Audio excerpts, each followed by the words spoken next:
প্রিয়াঙ্কা, এসব কি নোংরামি হচ্ছে? আমি কিছু বুঝতে পারতেছি না। তুমি বুঝতে পারবা, তুমি যখন বাসায় না থাকো ও যে কি করে সেটা তো তুমি জানো না। কি করে এটা তো আমি নিজের চোখে দেখলাম। নোংরামিটা কে করছে? তুমি ভুল ভাবছো, তুমি যেটা ভাবছো ঠিক না। ও কি করে সেটা তুমি শুনলে অবাক হয়ে যাবা। ভুল ভাবতেছি মানে? হ্যাঁ, তুমি ওর লুঙ্গি খুলতে বলো, তারপরে তুমি বুঝতে পারবে। ও লুঙ্গি খুলবে মানে? তুমি কি পাগল হয়ে গেছো? ও তোমার সামনে লুঙ্গি খুলবে? আর ও একটা ছেলে মানুষ, বুঝতে পারছো?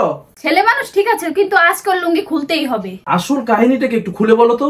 আসল কাহিনীটা ওর মুখ থেকে শুনলে ভালো হয়। কি পিয়াস, ম্যাডাম কি বলতেছে?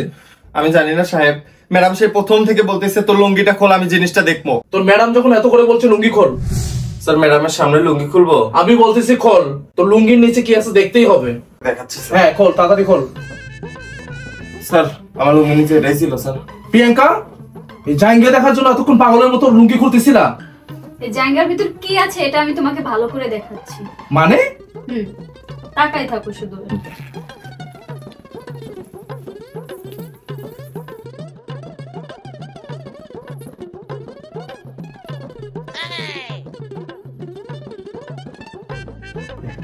ও বন্ধু লাল গোলাপি কই রইলা রে, শোয়ে বুকে রাখিব ধরে।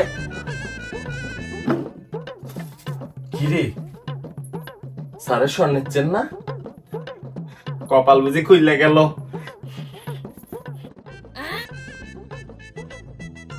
পিয়াস, তুই আমার 5 ভরি স্বর্ণের চেন চুরি করছিস? এর দাম জানিস? ছোট লোকের বাচ্চা তো 14 গোষ্ঠীকে 3 বার বিক্রি করে এটাকে না যাবে না। স্যার আমার ভুল হয়ে গেছে স্যার, আমার মাফ করে দেন স্যার। তোর কোনো মাপ নাই, তোকে আমি এক্ষুনি পুলিশে দিতে পারতাম, কিন্তু তুই আমার বাসায় 10 বছর থেকে কাজ করিস, সেই জন্য মানবতা দেখায় তোকে পুলিশে দিলাম না। এখন তো যা যা আছে বাসা থেকে নিয়ে 1 সেকেন্ডের মধ্যে বের হবি। চোখের সামনে থেকে ভাগ আমার।